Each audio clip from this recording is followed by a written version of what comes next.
Hi, I'm Sari3, and today I want to talk about framing your cross stitch. Now, I did this particular one years ago, so it's terrible. You can see where the fabric is all warped. You can see the shadows here. You can see it doesn't quite fit the mat. We're going to redo this one because I've been meaning to, and I'm going to bring you along because why not? Let me show you what I did last time. I just slapped it in there with no rhyme or reasons. And yes, that is Scotch tape on the corners. This was intended to be a quick temporary framing just for photos. And I never took it apart. So it is just taped in there. This is what the mat looked like. It got ripped off of something else. Yeah. Hopefully I can get this tape off too easily. Thankfully, it's only been a couple of years, and it doesn't look like it has discolored from the tape or anything. Let's talk about what we should do instead. Alrighty, let's take this apart.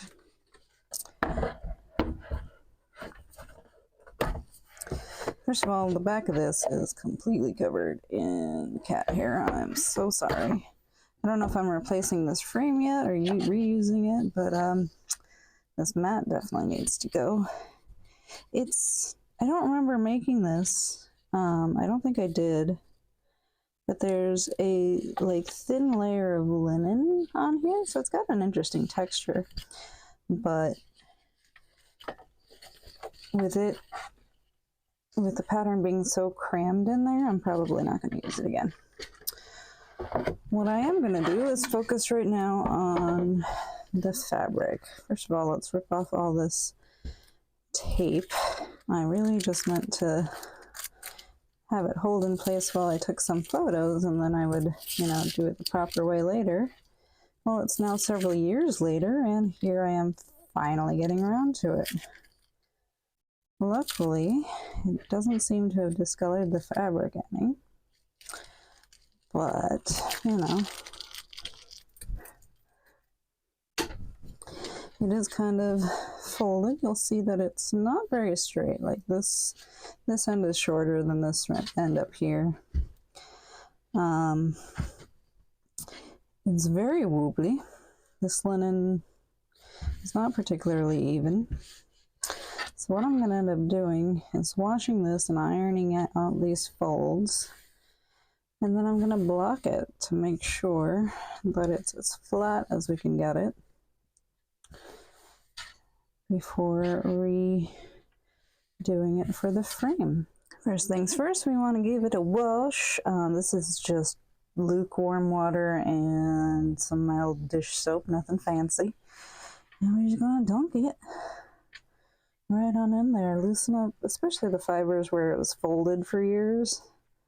I'm going to run my fingies along there just to loosen up the fiber. Nothing exciting. Now, you don't have to wash every project. I would normally only wash it if it was real dirty or very warped. Or if you had if you'd been working on it for a really long time and you had all of your hand oils on it, it might need a wash. But a lot of projects simply don't. So don't feel like you have to. Okay. So normally you have one of those with soapy water and one with plain water. That way you dunk it in the soapy water, and then you dunk it in the not soapy water and get the soap out. But instead I just went and rinsed it off real quick under the tap. Now I am rolling it up in a towel just to squeeze as much water out of there as I can. Squeeze, squeeze, squeeze, squeeze, squeeze. doesn't have to be perfect. I just don't want it to be sopping wet, you know? And I have this foam board that's used for blocking. It's a little bit small for this, but I don't feel like attaching the second one. So we're just gonna wing it.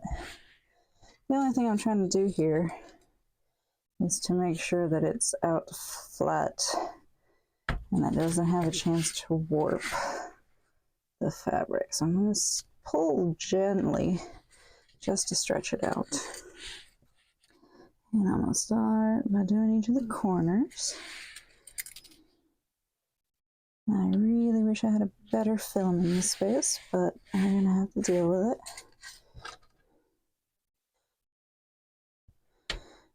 So I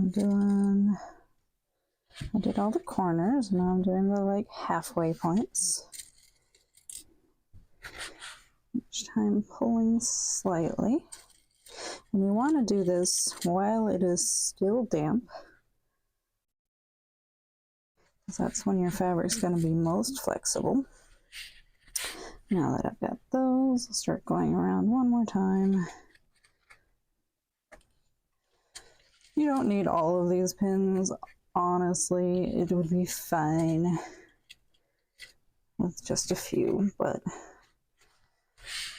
I need more time to ramble on camera, I guess. So each time we're just wanting to make sure that this central area is flat, and especially because the parts that have stitching will pull the fabric in. And that's where on the before you would have seen where it kind of rippled a little bit, especially around the words. So that's all we're doing here. Now the fun part, I'm gonna wait for this to dry completely, which means I will see you tomorrow. I'm going to bed. Okay, it will probably surprise no one that it is now several weeks later. Obviously this is very dry at this point, so I'm gonna take the pins out. Now, you do not have to wash your project to frame it. You don't need to stretch it out like this to frame it. You don't even need to, what was I saying? You do not need to do anything special to frame it. It is perfectly valid if you just threw your project in the frame like I did at the beginning. I am not trying to tell anyone that that if you're not doing this, then you're doing it wrong. What I am trying to tell people is that if you want your project to look a little bit nicer, these are some of the things that you can do. Now you'll notice that I'm scratching at some of these holes. This is the holes where the pins were holding it in place, and why we do it along the edges, and why there's always a bunch of extra room on the sides of your project. But I'm just kind of running my nail back and forth across it to kind of loosen the fibers back into place. Will it be perfect? No, probably not. But it's not going to be visible anyway. So we have a nice dry piece, and the actual image area is now flat. There's not as much warping around the letters as there was originally, and it looks pretty decent. Next up, I need a backing board. Now this is a piece of comic book board. This is what nerds like me use to put their comic books in a little sleeve, but have it be stiff enough that it's not going to get bent and stuff.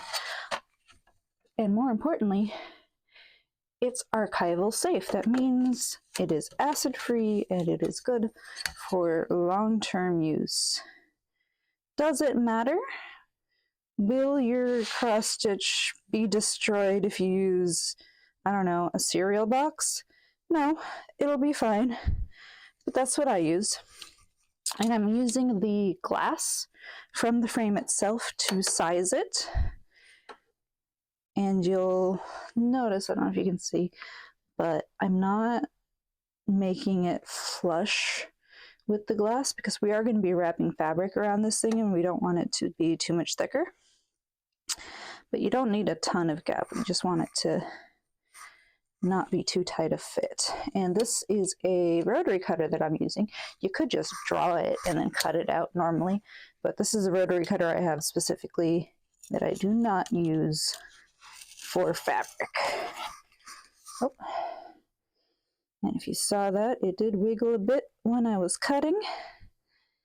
So it is not a straight cut, but it is okay because again, we wanted that little bit smaller frame. And we can straighten it out here in a moment with an actual ruler. Okay.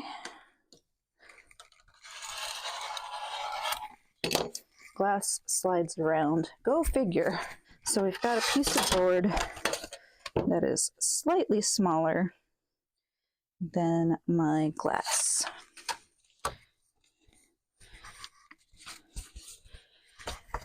And we are going to be wrapping our project around this board. Now,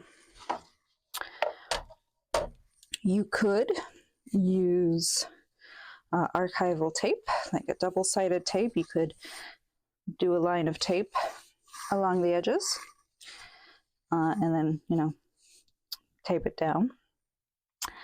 You could glue it in place. Some people like using some adhesive mats. I've got some smaller one here that I got off Amazon, and I'll put the link down below. But it's a thicker board, which means you do need to make sure that your frame is deep enough to hold it and the cross stitch and everything. Which is why I like to use the comic book board, because this is very thin, but just enough structural integrity to where it's not bending. But if you do get these,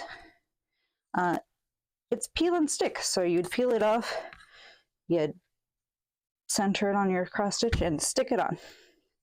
And then you could actually trim it up and just plop that straight into your frame. But I like to do it the hard way. It's not really hard, it's just I like to avoid adhesives when I can. So what I'm gonna do is figure out a way to film this that won't be horrible and awkward. Okay, so I'm gonna do a little bit of this while awkwardly standing at my workbench, and then I'll skip to a montage stitching it in a more comfortable position. I'm using sewing thread because it is stronger, like it's designed stronger than embroidery thread, but you can use embroidery thread. It will be fine. Now you'll notice I'm not being too picky about how centered it is just yet, and that's because once I stitch up one side, I can kind of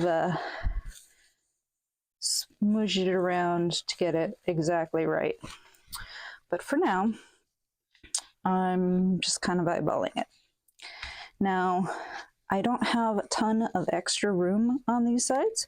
Ideally, we'd have a bit more so you wouldn't have to go as far across, but it is what it is, and it will be fine. I'm not doing anything special at the beginning there. It's just a knot. Try not to overthink this. The chances that anyone will actually take it out of the frame and look at it and judge you in 20 years is very slim, and it does not matter. I'm using some Wonder clips here to pin it in place for me, just so it's not moving around while I'm stitching. I would link these below because they're cute and green and sparkly, but they don't seem to sell them anymore, and I'm sorry. But you just start on one side and you go across, and then you pick up a little bit more on that side, and maybe I should have started with a longer thread, but all we're doing is lacing back and forth. And once you run out of thread on one, You can kind of loop it a couple times to knot it. Don't overthink it. It does not have to be pretty. It just needs to be secure. Now the benefit of this is if you needed to pull this out to turn it into something else. Maybe you decided you actually want this made into a quilt or as a pillow or something. You could just pull it out, cut the threads, and you've got flat cross stitch once again, with plenty of seam allowance, theoretically. Okay. So, I'm gonna go finish up stitching that whole side, and then we will come back and talk to you about getting it centered.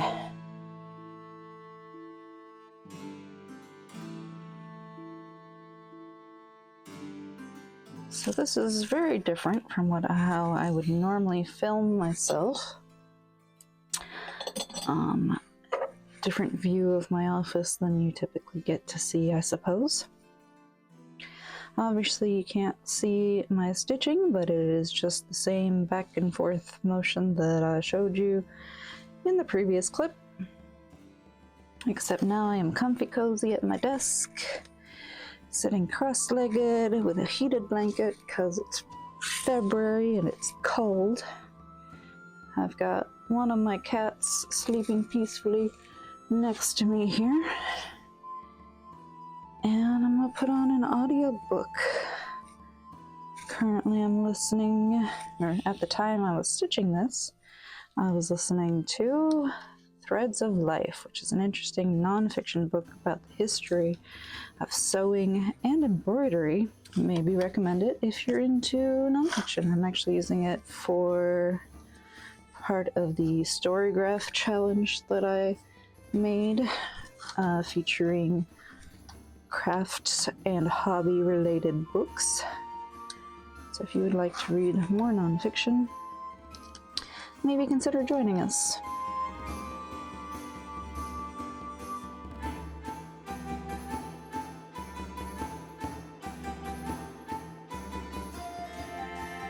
I don't want to move my camera, so I'm gonna show you here rather than in my nice filming setup. I have stitched all the way across, and now I'm going to carefully slide this around because you can see it's not glued on or anything. I'm gonna slide this around until I get it centered. Now I'm probably just gonna eyeball it because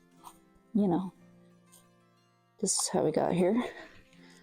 But you could measure, you could measure how much space is there and how much space is there and compare it. Get it about center.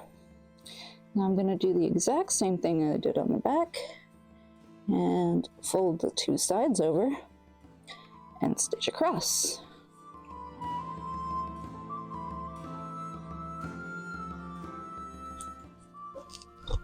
Okay. Real quick, I did end up measuring, and also my cat has woken up. But I'm just going to clip this down, and I actually like to start with these edges, and I will sew this bit to itself right there, so that it'll hold in place, and then I'll start stitching across, and then do the same thing on the other sides when I get to it, if that makes sense. My cat is cuter, watch her instead. Back to stitching. Oh.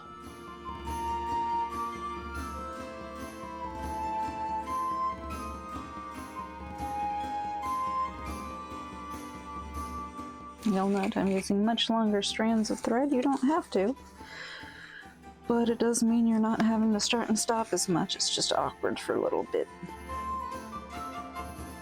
You'll see that I pull it taut and it curves like that, and then you flatten it back down so that it's tight, but flat.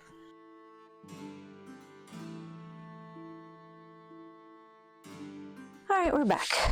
Hopefully that was with a nice change of pace. Obviously you couldn't see what I was stitching, but I can't stress this enough. Don't overthink it. It doesn't have to be pretty. Look, there's like knots and stuff, and it's not like evenly spaced apart or anything. Obviously the color thread doesn't matter. I used red because I have a lot of it, and so that it'd be easy to see on camera. You know, use what you got. One thing is, when I was pulling them tight, you'll see that it's kind of bowed, like it would bow, and then I would stamp it flat, and that's normal. Even at this point, you can kind of do some sliding around if it wasn't quite even, but I've got it pretty even at this point. So it is now a nice flat piece that can go in my frame.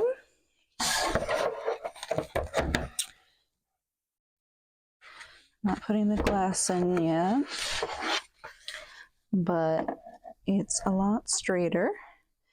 It's a lot less warped around the stitches, and that could just be an issue with the fabric and not necessarily my stitching. But you'll see it is quite nice, and you can see the sparkle a bit better.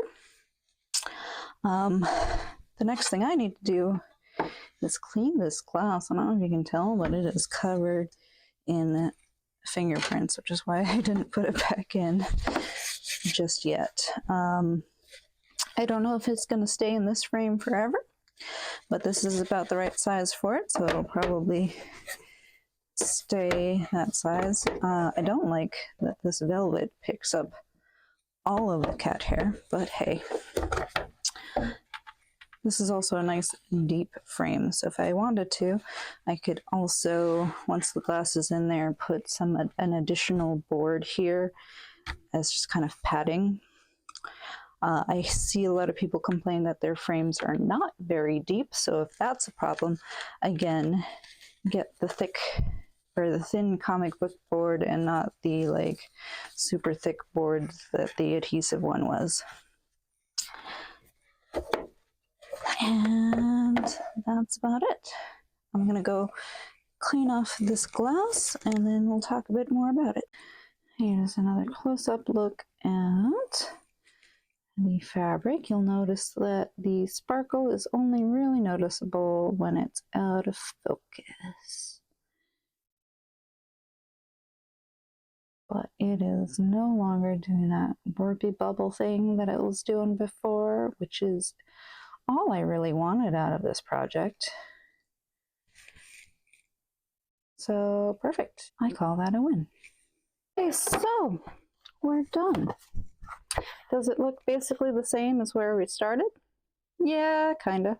But, you know, up close, you can see that it's much straighter. There's not all the fabric warping. The glass is still very much just as reflective as before. Geez, okay. Well, you get the idea. I did end up needing to pad the back with some additional cardboard because it was still kind of just flopping around in there because I used a very thin board. Now, I did leave out the matte board because, you know, it was kind of crowding the piece anyway. I don't know if this is the frame that it's going to live in forever. The back kind of annoys me because this is like felted and it attracts hair like crazy. But as is, it's not bad. The other thing that annoys me about this frame is there's no way to hang it. You literally can only prop it up. So it's going to go on a bookshelf for now until I find a new frame for it. But that's how I frame my pieces. Do you have to go that detailed in your framing? No, you could just slap it in there and tape it closed and call it a day. It worked that very same way for me for years, and it was fine. Do I like it a little bit better now? Yep, that's what happens when you spend time doing it. I wouldn't say the right way, because there is no right way, but taking the care and time to do it in a way that makes sense to you. yeah, I'm gonna call it for now. But yeah, that's all I have to go over here now. If you want this pattern, it is available on my Etsy.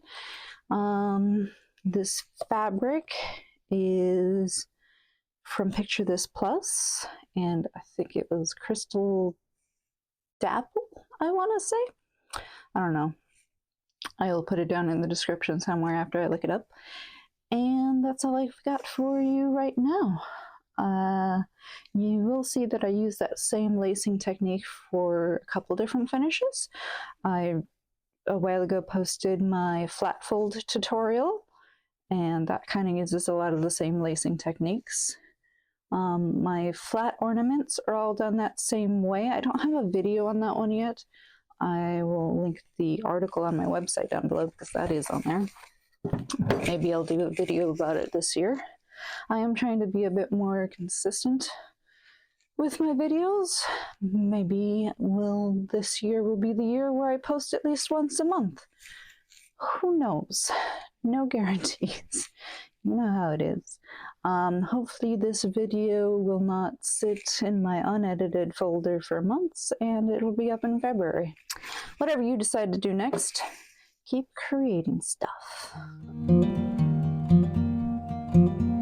More cute cat content. You're welcome. Oh yeah. Oh, I'm sorry. You can go back to sleep now.